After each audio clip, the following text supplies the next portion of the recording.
Guys, so today we're actually going to go over simplified rational expressions. I will not be there in class today, so I'm going to be leaving this video for you guys. Now, one thing I do want you guys to focus on and today is just look at the skill that the problem is telling you to look at. So I try to do my best to try and make everything pretty straightforward. For example, when it says magic X, that's referring to the skill down here, the one that has the magic X in this one. Alright, so that's basically how you're going to be doing this problem. It's going to tell you what to do on every problem and how to do it. So I'm going to show you the 4 skills that you need in order to solve this entire assignment. So first things first, we're going to go over what they call it DOPS. Basically, is whenever we have a perfect, we're factoring, and we have a perfect square. 16 is a perfect square, and you'll see why. Basically, it means that we're multiplying by the same number. But let's go ahead and how do we solve this? Alright, so in other words, we basically using the X method, but there's going to be something unique. I'm going to go ahead and label this first. That's going to be a 1. So I know A is equal to 1, because we always have to label your trinomials. C is equal to negative 16. Now we do not have a B, so I know B is going to be 0. Once I know all my 3 numbers for my A, B, and C for the trinomial, we go ahead and do the X. Now that I have my X, we're going to go ahead and do A times C. So you always do that on top. A times C. And over here, we're going to have a T-chart, and it's the same thing. It's going to be A times C. I'm writing it first, that way I don't have to change color later. So that we're multiplying here, we're multiplying here, and this is going to be a little T-chart that we're going to have to do. Now let's start putting stuff into my X. Now, you notice I put a B on the bottom.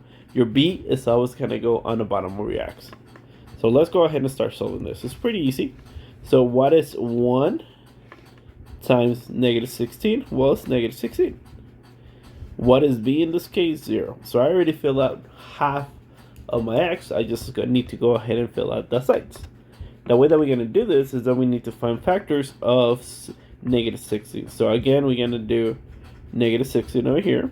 And I need to find 2 numbers that give me 16. So 1 and 16, 2 and 8, 3 doesn't have 1, and 4 and 4.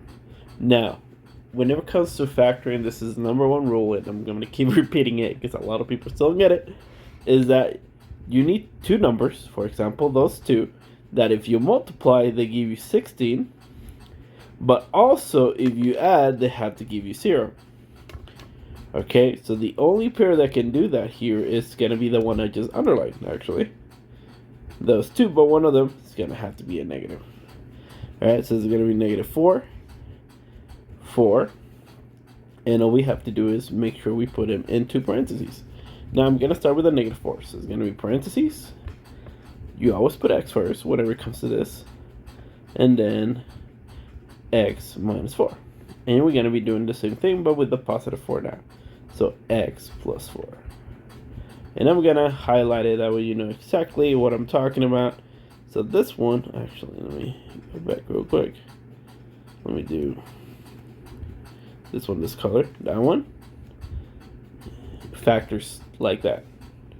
Now the positive one, this one, is going to factor like this. And that is my answer. Okay, that's how they're going to factor, and that's how we're going to do every time that you see the OPS. That's basically the type of work I want to see. Now let's go to greatest common factor. Now, greatest common factor has everything to do with what do you have just in your problem. Now, in this one, I know I have a plus right here, and I have an X and an X.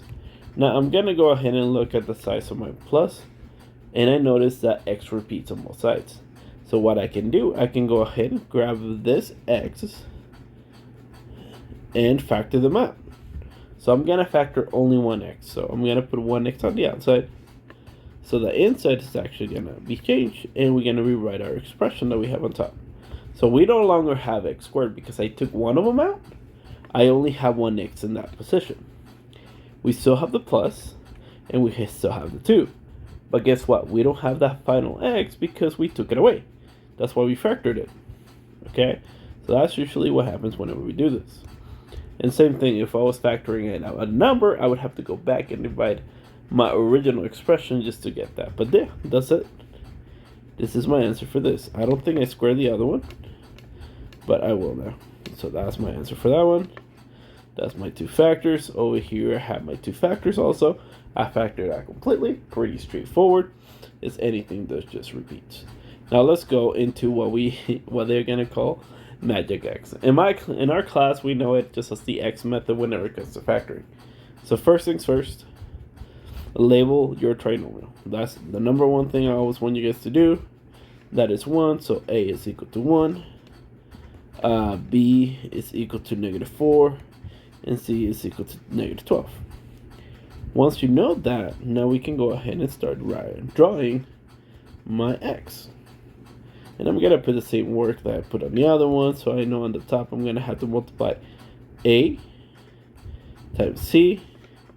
Over here we're gonna have to do my A times C with the T-chart as well. So now let's go ahead and fill up our table here. That multiplies, and on the bottom we have B. Okay, I have everything set up, I just need to start putting my numbers. So what is gonna be 1 times -12? -12. Now B is -4, so -4 goes on the bottom. Now also over here I have -12, and now I need to find numbers that give me 12. So 1 and 12, 2 and 6, 3 and 4, and I'm pretty sure that's it. I'm gonna look at all the pairs, and I'm gonna see which one gives me 12. Well, all of them, but if I add or subtract, I need to get a -4. Now, this one's not going to give me a -4. That's either going to give me a +1 or positive. It can give me a 7, -7, +1, or -1. So that one's not going to work out.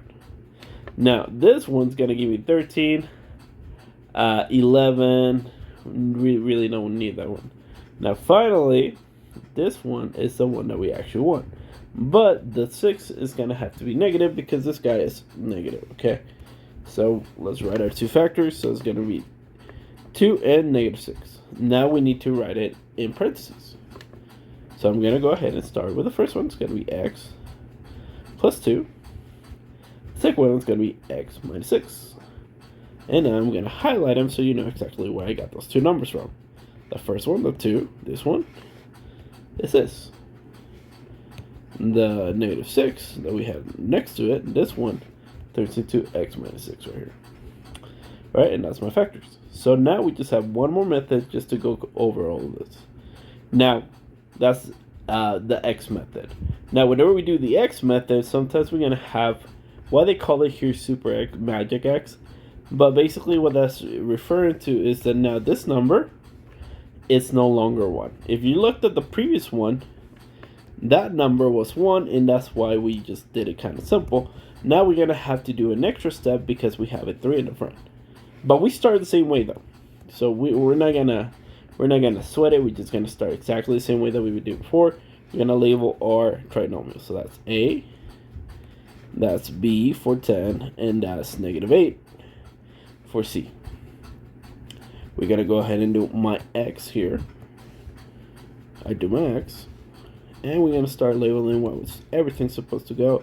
On the top, I'm gonna do A times C. On the bottom, we have B. Right next to everything, we're gonna have A times C again because we need to do a T-chart, and then we start putting our numbers in. So point, that's a T-chart right here. So let's start labeling this. So 3 times -8 is -24. And on the bottom, we're gonna have a positive 10. Over here, also -24, and we need to find factors for that. 1 and 24, 2 and 12, and guess what? I'm gonna stop right there.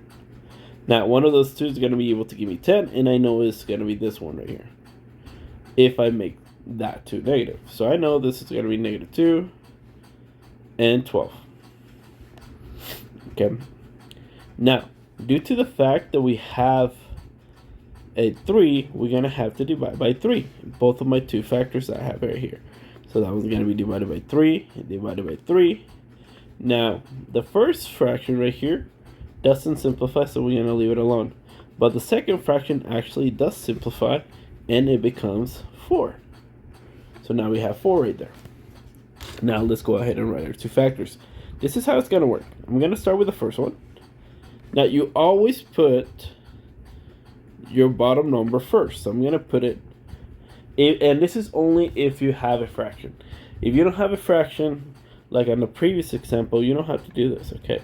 You just write your x, you put your x first, and then your number. But because we have a fraction here, we're going to put 3, and then x, and then the top number, which is -2.